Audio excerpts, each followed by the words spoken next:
A reminder tonight to be extra careful. Officers warn there are many new boats out there, and last year there were 55 crashes on the water.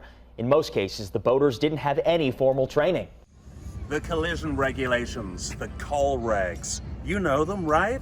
You've got one of these little placards on your boat with the lights and shapes. So you know what to do, the action to avoid collision, right? You know what to do in a head-on situation, yeah? Come on, really?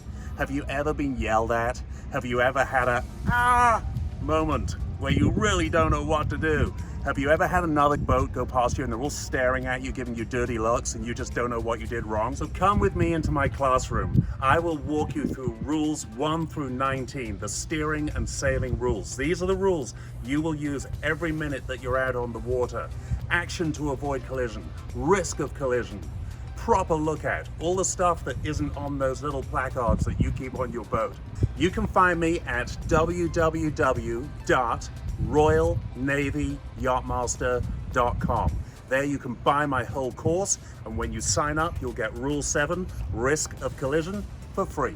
As a result of taking my course, you'll be more confident, safer, and ultimately you'll have more fun out on your boat. Thanks for tuning in. Watch out for more of my informational videos, everything from docking to tying knots to seamanship. We'll see you out on the water.